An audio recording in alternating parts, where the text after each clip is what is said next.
The ingenious design of the aluminum beverage can. Every year, nearly 500 billion of these cans are manufactured. That's about 15,000 per second. So many that we overlook the can's superb engineering.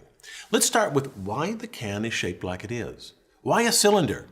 An engineer might like to make a spherical can. It has the smallest surface area for a given volume, and so it uses the least amount of material. And it also has no corners, and so no weak points, because the pressure in the can uniformly stresses the walls. But a sphere is not practical to manufacture, and of course, it'll roll off the table. Also, when packed as closely as possible, only 74% of the total volume is taken up by the product. The other 26% is void space, which goes unused when transporting the cans or in a store display. An engineer could solve this problem by making a cuboid-shaped can.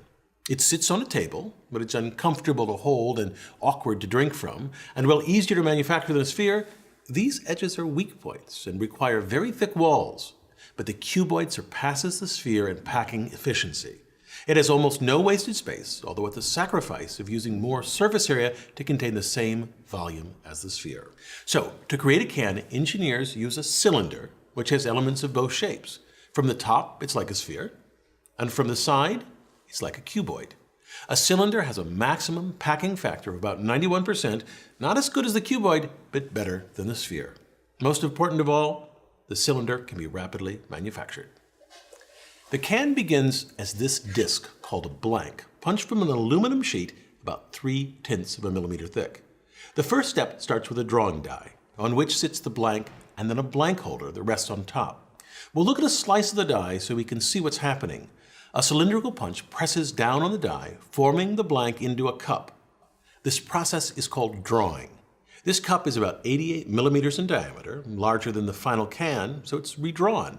That process starts with this wide cup and uses another cylindrical punch and a redrawing die. The punch presses the cup through the redrawing die and transforms it into a cup with a narrower diameter, which is a bit taller. This redrawn cup is now the final diameter of the can, 65 millimeters, but it's not yet tall enough. A punch pushes this redrawn cup through an ironing ring. The cup stays the same diameter as it becomes taller and the walls thinner. If we watch this process again up close, you see the initial thick wall and then the thinner wall after it's ironed. Ironing occurs in 3 stages, each progressively making the walls thinner and the can taller. After the cup is ironed, the dome on the bottom is formed. This requires a convex doming tool and a punch with a matching concave indentation. As the punch presses the cup downward into the doming tool, the cup bottom then deforms into a dome. That dome reduces the amount of metal needed to manufacture the can. The dome bottom uses less material than if the bottom were flat. A dome is an arch revolved around its center. The curvature of the arch distributes some of the vertical load into horizontal forces, allowing a dome to withstand greater pressure than a flat beam. On the dome, you might notice 2 large numbers. These debossed numbers are engraved on the doming tool. The first number signifies the production line in the factory, and the second number signifies the body maker number. The body maker is the machine that performs the redrawing, ironing, and doming processes. These numbers help troubleshoot production problems in the factory. In that factory, the manufacturing of a can takes place at a tremendous rate. These last 3 steps, redrawing, ironing, and doming, all happen in one continuous stroke and in only 1/7 of a second. The punch moves at a maximum velocity of 11 meters per second and experiences a maximum acceleration of 45 Gs. This process runs continuously for 6 months or around 100 million cycles before the machine needs servicing. Now, if you look closely at the top of the can body, you see that the edges are wavy and uneven. These irregularities occur during the forming. To get a nice, even edge, about 6 millimeters is trimmed off of the top. With an even top, the can can now be sealed. But before that sealing occurs, a colorful design is printed on the outside. The term of art in the industry is decoration. The inside also gets a treatment. A spray-coated epoxy lacquer separates the can's contents from its aluminum walls. This prevents the drink from acquiring a metallic taste and also keeps acids in the beverage from dissolving the aluminum. The next step forms the can's neck, the part of the can body that tapers inward. This necking requires 11 stages. The forming starts with a straight-walled can. The top is brought slightly inward, and then this is repeated further up the can wall until the final diameter is reached. The change in neck size at each stage is so subtle that you can barely tell a difference between one stage and the next.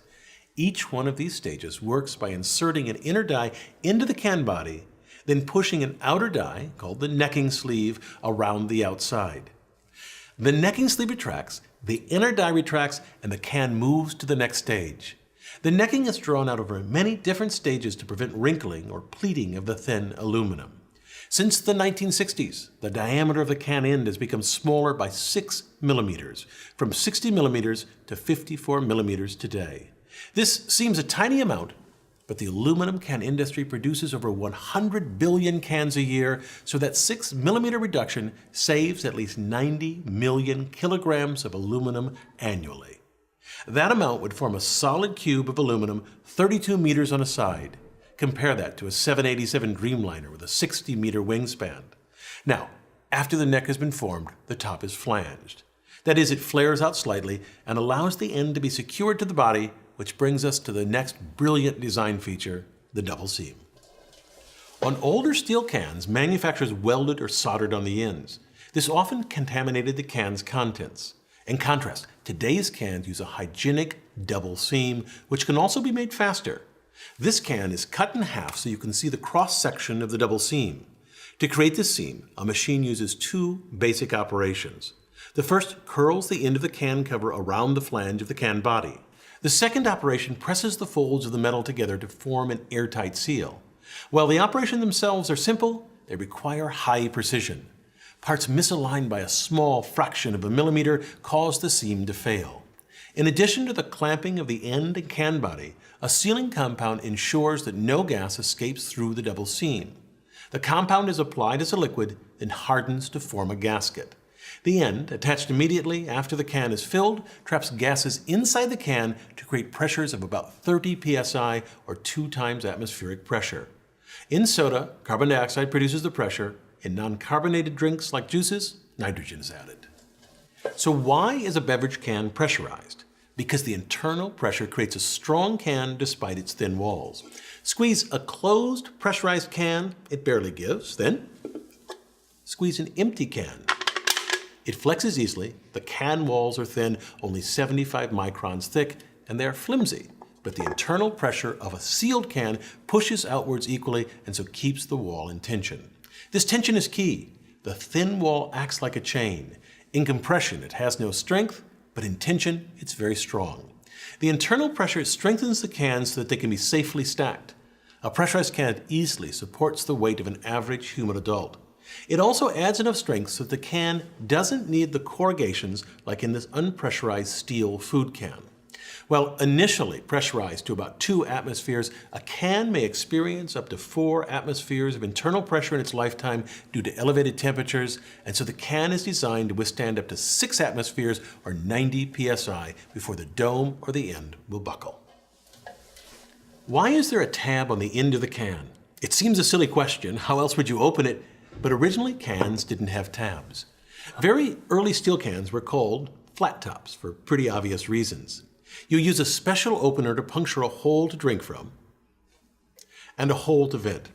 In the 1960s, the pull tab was invented so that no opener was needed. The tab worked like this. You lift up this ring to vent the can and pull the tab to create the opening.